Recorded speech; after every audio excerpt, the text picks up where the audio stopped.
Greetings and welcome to Mental Health Trailblazers, Psychiatric Nurses Speak Up. I am your host, Andreas Kasai, and you are listening to Season 2 of the SAMHSA Minority Fellowship Program at the American Nurses Association's podcast, where we spotlight MFP fellows and alumni and their pioneering work to improve health outcomes for marginalized communities. We have so much to explore, so let's get started. So welcome, Dr. Thomas. Thank you very much for making time from your busy schedule to be with us today. I wanted to start by please asking you to introduce yourself to our audience. Hi, thank you, Andreas. It's my pleasure to talk with you again. For the listening audience, I would introduce myself as an Indian American / global citizen, a lifelong learner with diploma disease, a yogi, a lover of art, music, dancing, and the water. Professionally, I was a licensed social worker for 5 years, a nurse for the past 22 years, and for 10 of those years, I've been an advanced practice nurse practitioner. And since, as you mentioned, since September of last year, I am Ph.D. prepared.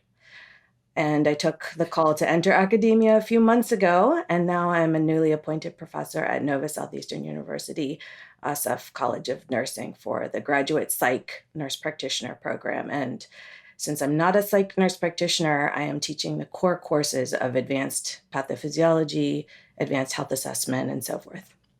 I'm curious to learn more about your journey and how your personal story begins as a first-generation immigrant from India. What was it like growing up in the United States? Oh, good memory. I am a first-generation Indian. I came at about age 3 and hence didn't get to keep the sexy Indian accent. I grew up in Pennsylvania and Ohio, but was raised by my Indian parents and I would say my 2 older siblings as well. And it felt like inside the home was little India and outside was the Midwestern countryside. I'm grateful for growing up with clean, fresh country air, picking berries and playing in a big yard, and also trips to India and family summer road trips across the states to get more familiar with the US. But there were challenges too. It's not their fault really, as they were probably emulating what they heard their parents say or what they heard about foreigners or India on the news, but I was mistreated and bullied by some of my classmates and neighbors on a daily basis growing up. On a daily basis? On a daily basis. What kind of comments or what kind of things did they throw at you? Oh gosh, I am over most of all of that, Andreas. I can't really even tell you the details. I went back for a reunion and one of the people who used to bully me every day that I walked into school actually came and apologized to me. And I was like, I don't know what you're talking about. And then afterwards, I reflected and I remembered, but I had truly gotten over it and had nothing against her. That was very interesting because it took me, I don't know if it's because I'm getting old, it was my memory, but I think I truly forgave her and just had really forgotten about it. But there was all kinds, I could tell you stories from being called dirty and why doesn't your skin get clean to microaggressions. My mother would never actually send me for a sleepover and I never understood why. I think it was cultural. I remember the first sleepover I went to, I was the last one to wake up and I woke up to somebody hovering over me doing something crude. No, I don't think that's what she was thinking, but I think it was just more cultural, knowing that your child is safe and always with you and things like that. It's not really customary in India to have sleepovers unless it's your family. The other tough part was my best friend used to invite me to go on summer vacation with her and her family every summer. And she was very persistent. And every summer my parents said no.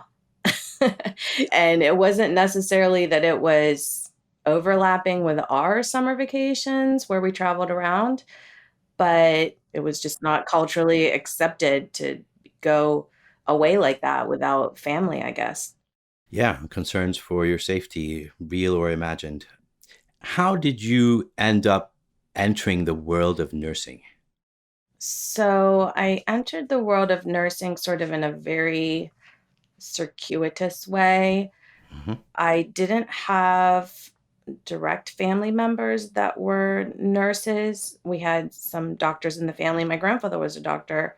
Actually, my grandmother was a nurse midwife, but Hmm. I didn't really think about it in that way. I thought about it more of her as a village midwife.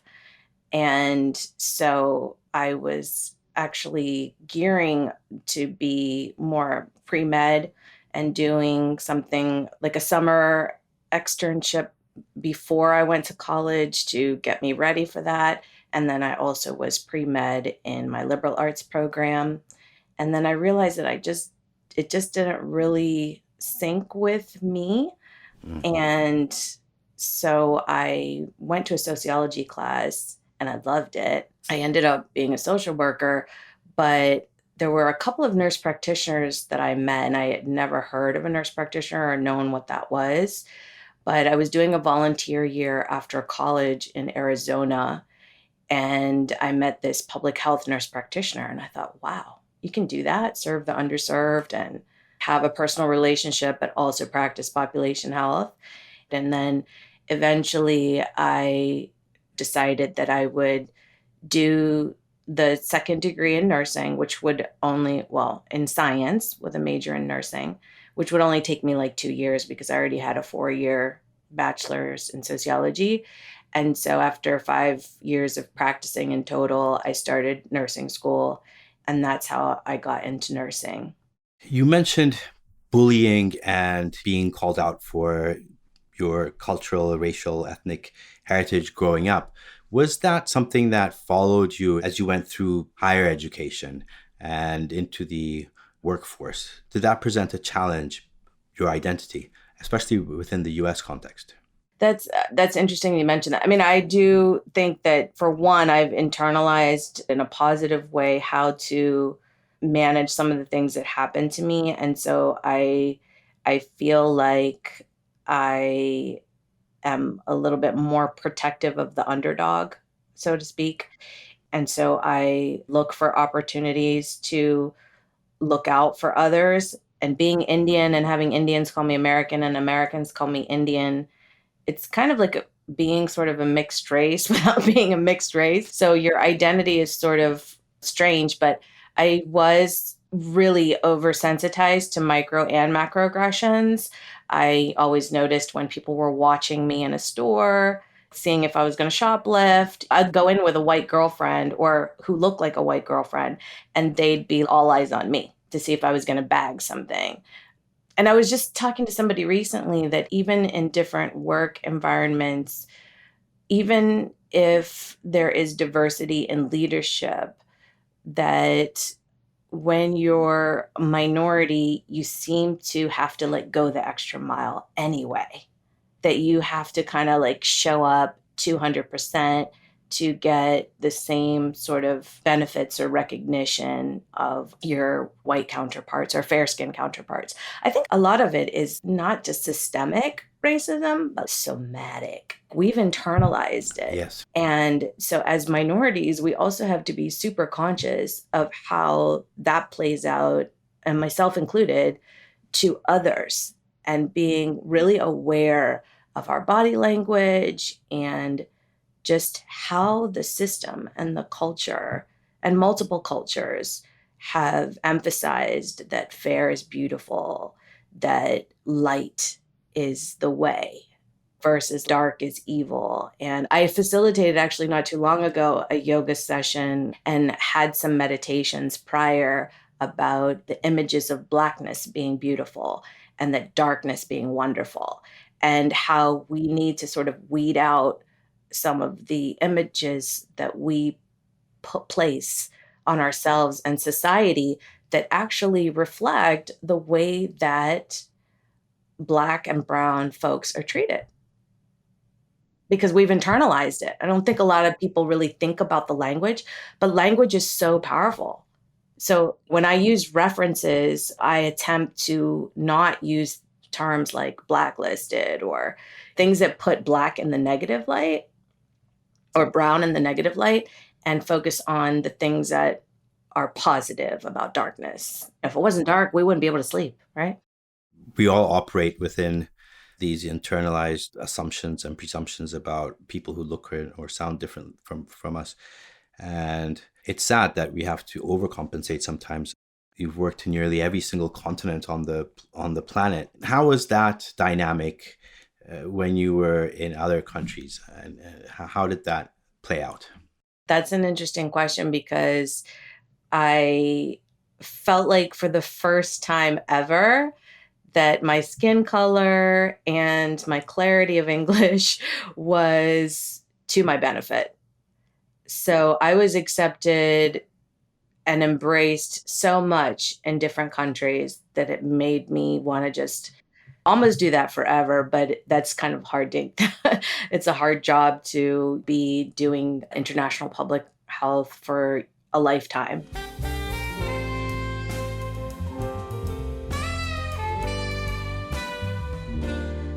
After becoming a practitioner, did you set up a practice? What were you doing? Well, I worked in different practices, actually. First, I took myself to Peru and did a self-Spanish immersion so that I could get prepared to serve Spanish-speaking patients. So I did that prior to moving to Florida for about 4.5, 5 months. So my first contract was in a women's prison. So that was really interesting. And the head doctor was Indian and she was brilliant. And I learned a lot from her. So that was my first job as a nurse practitioner. I was covering somebody's maternity leave or FMLA, something like that. And this is in South Florida? Yes. So lots of Miami Vice type stuff? I had access to all their rap sheets, but I didn't look at a single one because I didn't want it to affect my care or the way that I treated the person for their exam when they came into the clinic, which is inside the prison. It was interesting because many of them were sort of taken aback with the way that I treated them with warmth and comfort, or that I touched them. I heard quite frequently, "You're the first medical person to touch me or to examine me fully." That's an issue. I'm not your judge. I'm your provider. I'm your practitioner. I didn't say anything. I was like, "Oh, okay. Sorry to hear that." And you don't know if they're telling you the truth or not, but I heard it so many times that you had to believe somebody. But yeah, I just stayed away from looking at whatever they were accused of or why ever they were in there. I didn't think that I could do that long term, only because I would carry in, like, I'm kind of hooked on chapstick, but I would carry that in my pocket and forget. And you're not allowed to have anything in the prison, and it was considered contraband. So I made a mistake a couple times. And one time I accidentally took my cell phone in, which is a felony. So Did you get caught? well, they check you at the door. I forgot because I just had it in my jacket. I was cold or something. It was a cold day or something. And I had it in my jacket and I forgot to empty it. And it was always out of innocence. But then I ended up having like my car searched. And, Oh, wow.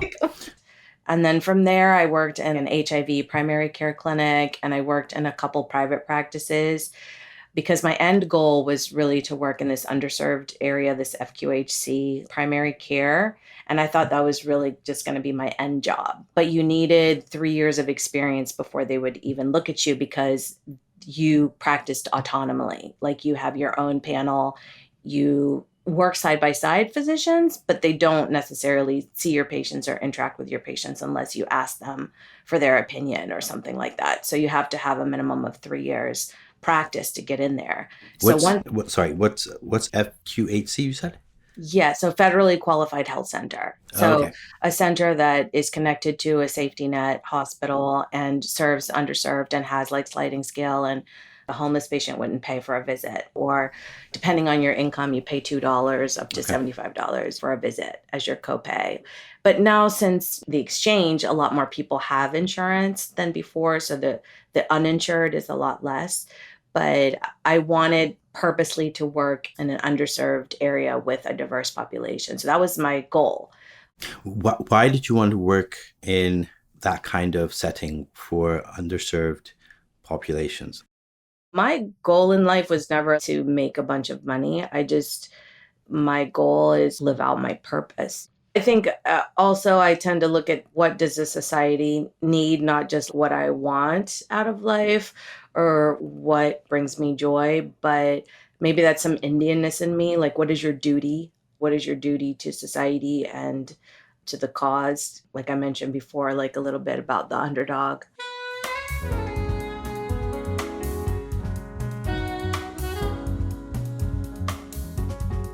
To wrap this section off, I wanted to go back to your career as an international health sector professional. What do you think the American healthcare system might learn from the experiences of other countries? Well, I think that's a loaded question. But I think primarily, I think they can learn more from the emphasis on the circle and the village versus the individual, and a more systems approach versus an individualized approach.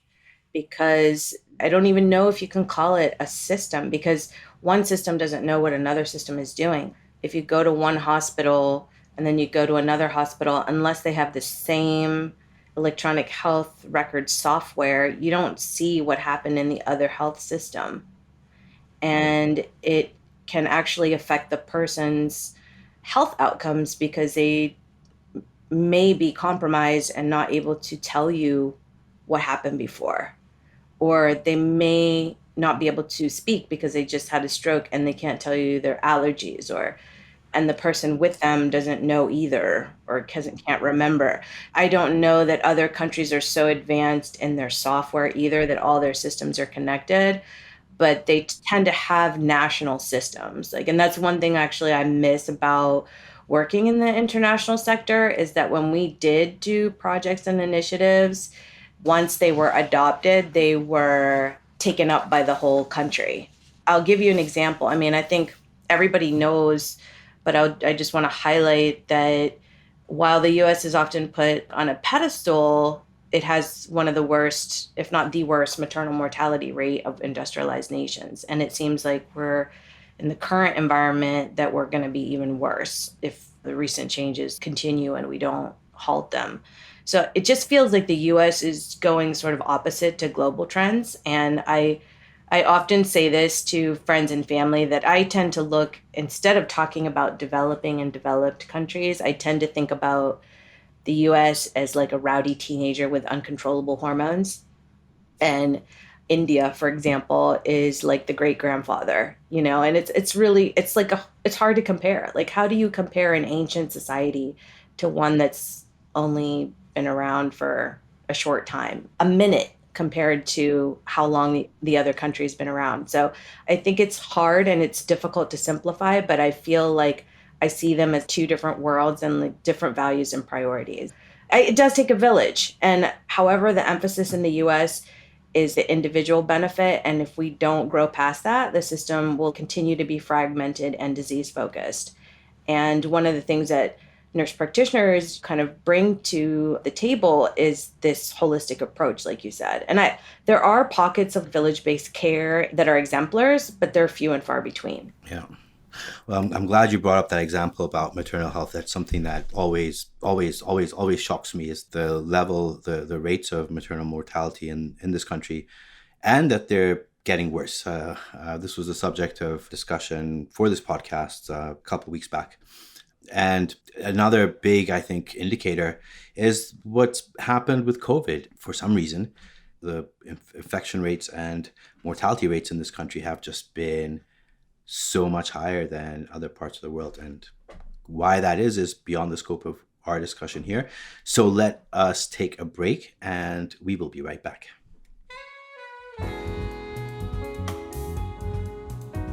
You are listening to Mental Health Trailblazers, Psychiatric Nurses Speak Up, brought to you by the SAMHSA Minority Fellowship Program at the American Nurses Association. The stigma about mental health or substance abuse issues is particularly prevalent in underrepresented racial and ethnic groups.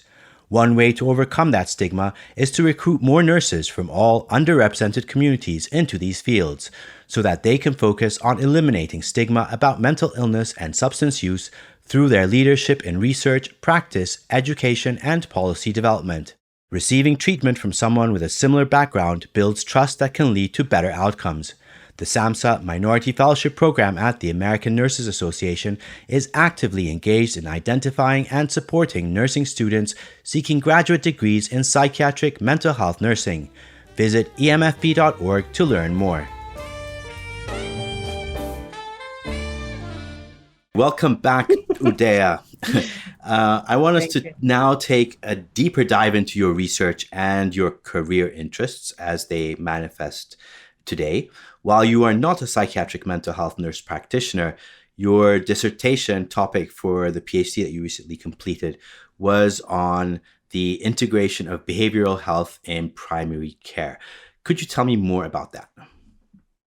Sure. So I looked at the effect of integrative group visits on persons with anxiety disorders in a primary care setting. And I looked at a health system far, far away from me that I didn't have any interaction or contact with the patients to reduce the bias greatly or eliminate practically the bias from me looking at the data. And basically, I did a quantitative study. I think nurses oftentimes lean towards qualitative studies, and my previous three theses have all been qualitative. So I wanted to kind of stretch myself a little bit as a scientist and tackle the quantitative, and also try to add to the literature like more quantitative, so that we have a little bit more data about integrative group medical visits and how integrative group medical visits can actually sort of help level the playing field for where you can do more of the holistic approach and offer different non-medicine suggestions or treatment, and still be inside the mainstream medical model. So like I said, this is happening in different pockets of the country, but it's not anything that's standardized. So I wanted to look at it to contribute to the literature for, and hopefully make the case for why it should be standardized. What were some of your findings? So I think the most important finding was that it increased access to care and decreased emergency department visits, because the emergency department visits that were determined to be anxiety episodes and not anything that was related to cardiac or pulmonary or other need for hospitalization were lower in those accessing behavioral health, and in particular, those in the integrative group visits. And part of that was statistically significant, not all of it, and I won't get into the weeds, but I think all of it was clinically significant, if that makes sense. So the numbers were in the direction that I was hypothesizing, but they weren't necessarily at a level where you would say, okay, we have to change everything and go this way. I think that really points to the fact that there's a lot of other factors with diverse, underserved patients that come into play. There's no magic wand. Integrative group visits isn't going to solve everything. You need legal aid, you need social worker, you need a team approach. You need to change some of these neighborhoods. Like you need to put a grocery store on the corner instead of 3 liquor stores and a snack store. If you could paint a picture for us or tell a story to illustrate exactly what that integrated behavioral health intervention might look like for a patient that might come in from an underserved, from a marginalized community. So that actually looks different in different places, but the most common modality that's used in integrative group visits is mindfulness meditation. And so I chose to study groups that were integrating mindfulness meditation into their group. So basically, it's a biomedical visit where there's a practitioner and a behaviorist together with a group of patients. It could be 8 patients, it could be 10, it could be more if you're doing like hybrid or Zoom or something like that. And they may have a common diagnosis. They could all have anxiety. In my case, they all were part of a chronic pain and wellness group. And the patients that the data that I looked at all had a comorbidity of anxiety. So in some ways, it wasn't a super clean sort of prospective research. It was retrospective. So I was looking at things that already happened. I had no influence on the intervention whatsoever. So it was all retrospective. I was looking at this data from visits they had attended, how many they attended, and how many ED visits they had over the year, what was it for the year prior, and then what was it at the end of the year after they started going to these visits.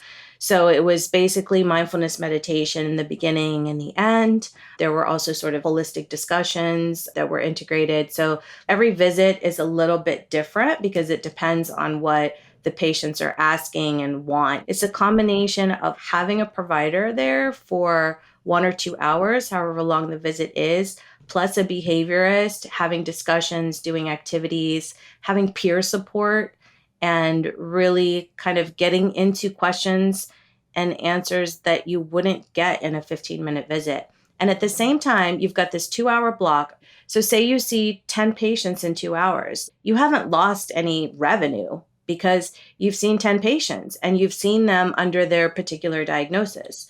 So you've provided them an opportunity to have chair yoga or meditation, mindfulness, or there's also group visits that have acupuncture or group visits that integrate discussions around herbs or nutrition and things like that. So it can be a variety of things. And I used to run these visits myself where I was working. It not only benefits your patients, but it also benefits the practitioner because you feel a little more sense of connection to what you're doing and the patients, and you get to know them. And you get to know them outside of sort of the individual interaction. You get to see how they interact with other people.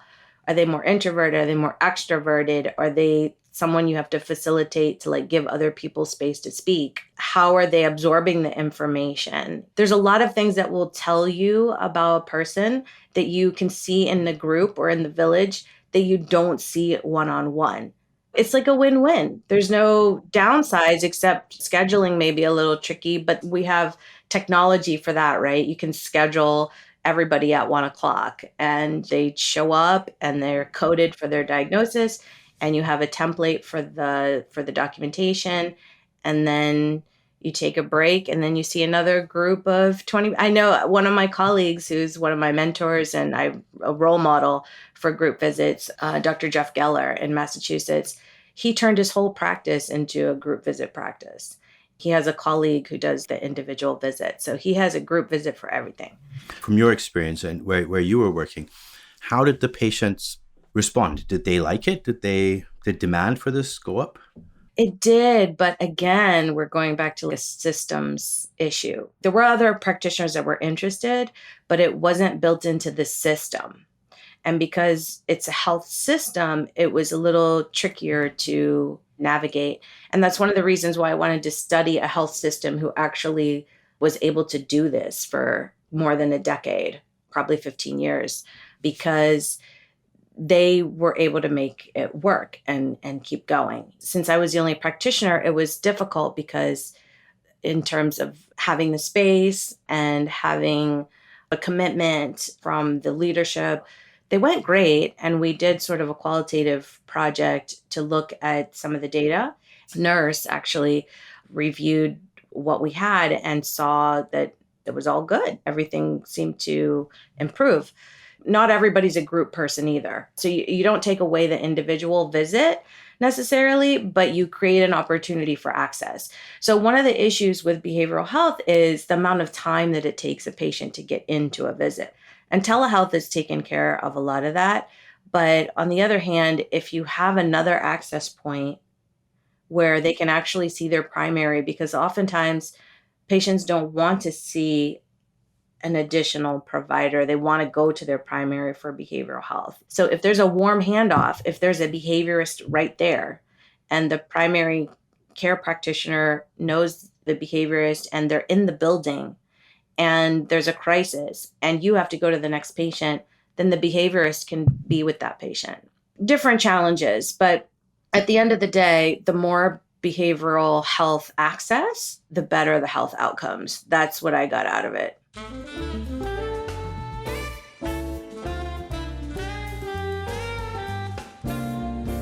What is the argument for implementing this kind of integration into the system so that health outcomes are improved, lives are saved? How, in the long run, would it be cost effective for the healthcare system? Yeah, it takes a little bit of investment upfront in terms of organizing and planning. But if you fail to plan, you plan to fail, right? So, and everything takes anything good takes a little bit of time and takes a little bit of investment. So I think the actual health outcomes is worth it, because you're saving, for example, if you have really high anxiety, and anxiety has surpassed depression, by the way, globally, for a global burden of disease. And so this is another reason why I wanted to look at anxiety specifically. But if you feel like your heart is racing and you're having a panic attack, you run to the emergency room. If you are tapped in to a primary care provider and a behaviorist, and you have access to them and you don't have to wait a month for an appointment, then you're not going to use the emergency room. In this particular study, I didn't go into cost because then that would have been another study, apparently. But the cost of an emergency room visit was like $3,000 a pop. The math is not difficult. If we can reduce inappropriate emergency room use by having the proper village model healthcare, whatever, yoga for primary care set up, then this country would save a ton of money. Does this country want to save a ton of money? Do they want to have less emergency room use?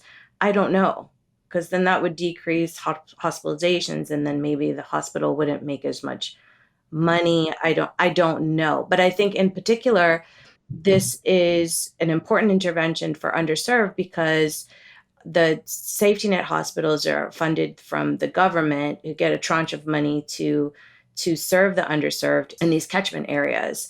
And so safety net hospitals serve all income patients, but they are placed in areas where underserved or previously red line districts can access them.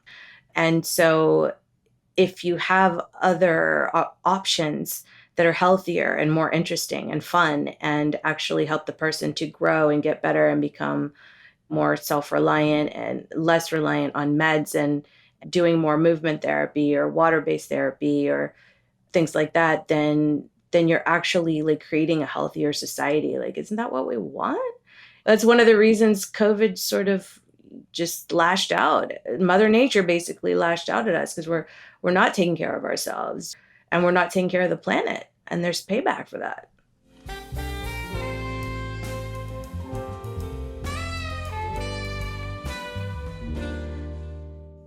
One final question in this section before we take another break, and this is about addressing health disparities. I was listening to a radio show that you did in 2020 during the height of the pandemic, and you were discussing, health disparities, health inequities, and one of your suggestions for reducing these disparities and inequities was a suggestion that healthcare practices, especially those who work with the underserved, secure a legal aid attorney to provide low-income patients legal advice. So I was struck by that. What is the connection between legal advice and health outcomes for marginalized communities?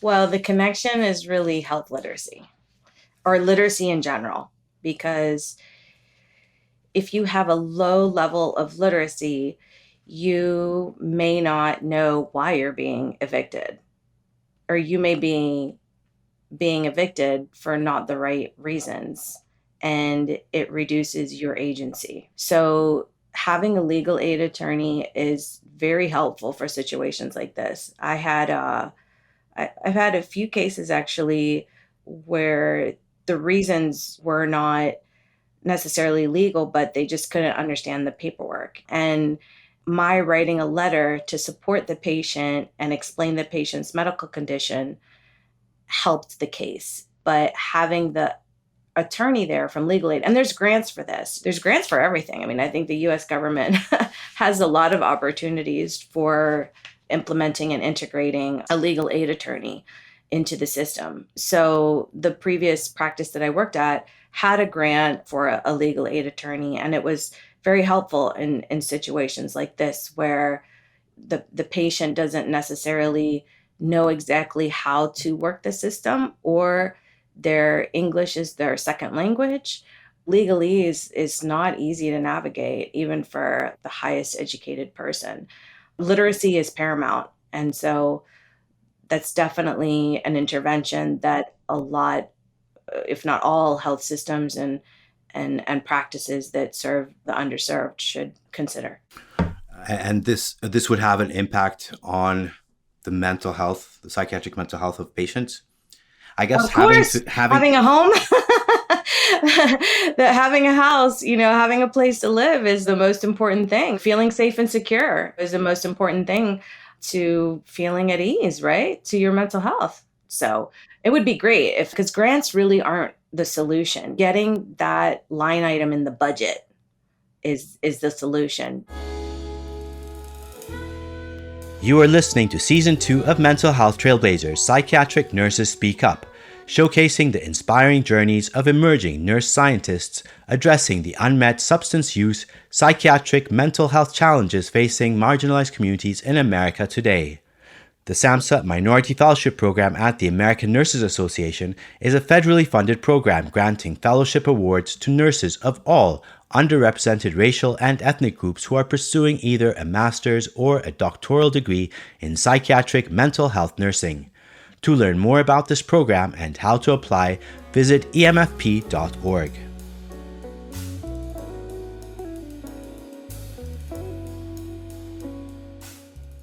So welcome back, Udaya, and I want us to take a break from some of this heavy discussion and lighten up our conversation just a little bit. We have what has become one of our favorite sections, the rapid fire questions, where we seek tweet-sized sound bites as responses from our guests. So I'm going to start by asking you, who would be on your guest list for your dream dinner party? I don't think that's a question I ever been posed. Do you host dinner parties? Yes, and I have been known to mix company, and not everybody's comfortable with that, but that tends to be my MO. What would I do? I would probably have a progressive dinner party around the world. I would go and visit all the people that I love and care about in the spaces that they're comfortable in, and just jet from here to there. How about that? Okay, but if it was at your home, if you were at home, who would you want there? Like 3 people, 3 like big names, or apart from family. Apart from family. Okay. Let's see. Maybe Billie Holiday. Shakira. Okay. And Thich Nhat Hanh for a meditation. Oh, okay. Very nice. Okay. It sounds like a strange dinner party. No, I love, Shakira and Billie Holiday. Yes, absolutely. So some fun, some laughter, some shaking, some dancing, but some meditative moments before eating. And what would be on the menu? The menu. Okay, so some of my favorite foods, probably like a papaya salad from Thailand, nopales from Mexico, sauteed okra from India, and a mango lassi, and maybe a little tiramisu from Italy for dessert. Okay, very, very nice. And I know where I'm going to go this evening after I finish. Okay. You're going to fly to Florida? Well, no, there's a fantastic little Thai restaurant down the road. So okay. Papaya salad. Yeah, if the Thai restaurant doesn't have papaya salad, that's like, that's not a real Thai restaurant. I'm not going there. Well, going back to Asia, what is your greatest pet peeve with the way South Asian Indians are portrayed by Western media and the Western film industry? I don't have any pet peeves around the way Indians are portrayed when it comes to medical, because it's usually they're smart and good, right, which is not a bad stereotype. But I wouldn't say it's a pet peeve, but I'm not, I think there is this thing around the caste system where it's actually kind of like the class system here. And I've made that sort of comparison over the years, ever since I was small, and it's playing out more and more. And now there's more books about it and more discussion about it. And, there's this sort of hang up about the caste system. And there are so many things that happen in this country and other countries that are in that same vein. of discrimination. And so I wouldn't say it's a pet peeve, but I think we often have to look at the man or woman or person in the mirror Yes, before absolutely. we like judge and I'm not a fan of the caste system or class system, and those are not the systems that I'm interested in. I'm interested in leveling the playing field for the underdogs. Yeah, I think as human beings, we seem to enjoy organizing ourselves into these hierarchies of. Yes, not a It fan of seems, that. yeah, seems to be in our DNA, unfortunately. And your advice for non-South Asian folks on what not to say when they meet somebody of South Asian Indian descent for the first time. Go back to your country. Oh my goodness. Have people said that to you? All my life. All my life. Hmm. All my life. And in fact, I almost got run over by a truck when I was biking with the same, commentary. Mm-hmm. What did you say back to him or or her, to Oh the no, truck no, driver? no, no, no, no, no, no. You choose your battles, like you don't say anything in that situation. You don't know who has a gun. I'm very cautious and aware of my surroundings, and I'm careful in public places and venues. And yeah, I don't think I'm ready to meet my maker. If and when the movie version of your life is made, which actor would you choose to play you? That's a good one. I've never thought of that either, and I don't know that I have an answer for that. But there is an Indian actress that I like who's super funny, and so maybe her. But we don't look anything alike, so I Who don't is know. she? I don't know if that would work. There is an actor. There's an Indian actress that some of my cousins told me that I look like, but I, for the life of me, can't remember the name. And Okay. but the actress that comes to mind is Deepika Padukone. She played. You can see it on Netflix. Piku. Okay. Check out Piku. It's funny. It's Okay. funny, and that's my other medicine, laughter. Okay. What about Bollywood films? Bollywood films. No, I mean, again, that's sort of like that's interesting. I mean, I do see some Bollywood films, I guess. I don't know if that's considered a Bollywood film, but I'm from Kerala, which is in the south. Mm-hmm. And so Kerala is actually really well known in the country for the quality of their films. So just giving a shout out to my home state where I was Yeah. born. Yeah. Oh, funny story about acting though. When I was in college, I almost wanted to major in theater, but I could never get into a role because they always listed so many black, so many white. And my senior year, they put on Cleopatra, and everybody's like, Udaya, like you should try out for Cleopatra. I'm like, no, it's too late.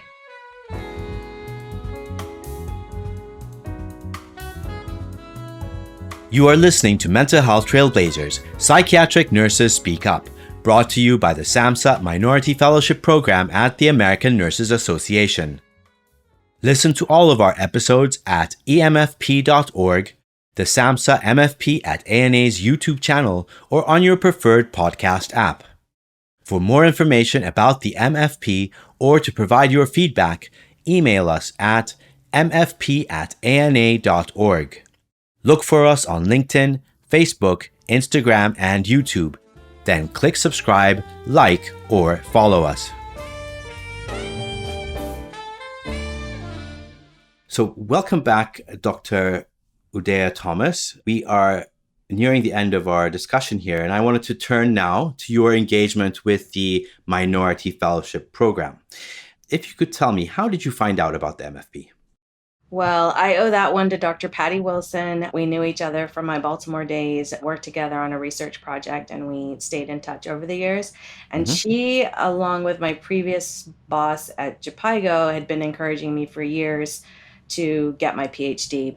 I didn't really think I could get in because I was in my head that I wasn't considered a minority because people tell you that Indians are Caucasian, what? And things like that. So I I even, in the past when I had applied for scholarships, I could do scholarships based on merit, like when I was going to school, but I couldn't apply as a minority.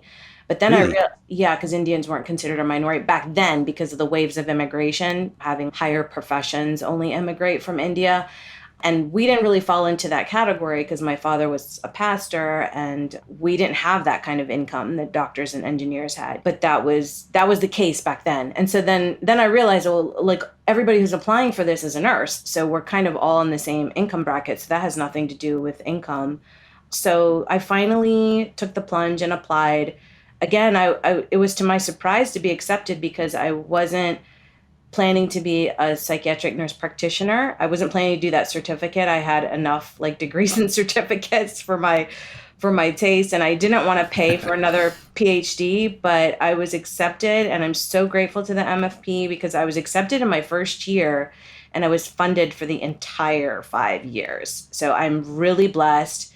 I don't think that's very common. I'm not sure if it is, but I don't think so. And so I really owe a lot of gratitude to Patty and to the MFP and my mentors and advisors there. And it's just been amazing.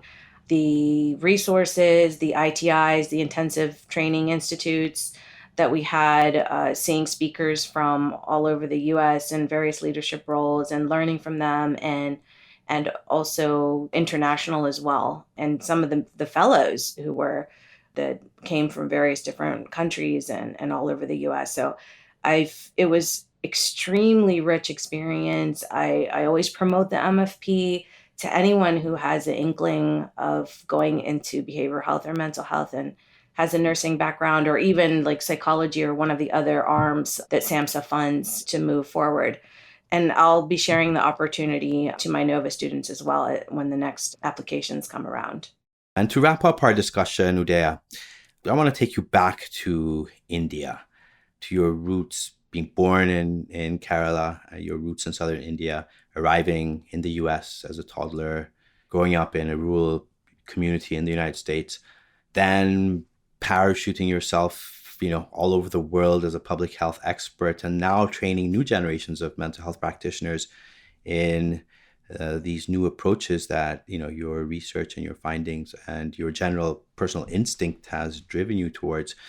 Did you imagine that you would be where you are today back then when you were starting your college journey? And what is your vision for the future? No, I never imagined that. I'm hoping this is my last pit stop, so to speak, but maybe not, because you never say never. I would really like to get some of my findings out there and some of the things, the way that I see Kerala's multimodal system of being able to go see a homeopathic physician or Ayurvedic physician or an allopathic physician of your choice in the public health system be somehow replicated here. Have Kerala's model, the state where I was born in India, have that kind of model for the diverse and growingly more diverse population of the United States. They are calling for different ways of healing, and we're not providing it apart from these exemplars that I mentioned before. I don't know if you know the phrase, but Albert Einstein said the doctor of the future will give no medicine, but will involve the patient in the proper use of food, fresh air, and exercise.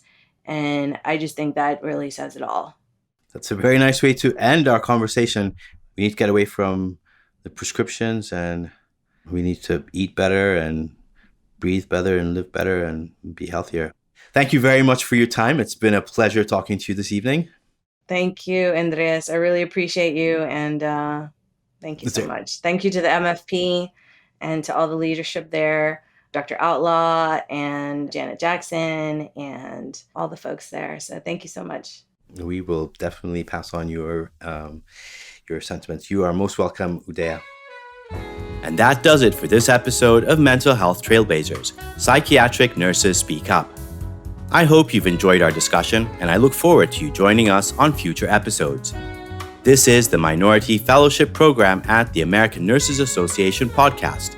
featuring nurse scientists addressing the psychiatric and mental health issues affecting underrepresented communities across America. You can always find us online at emfp.org and wherever you get your favorite podcasts. The views expressed by the speakers and host do not necessarily reflect the official policies of the Department of Health and Human Services, nor does mention of trade names, commercial practices, or organizations imply endorsement by the U.S. government.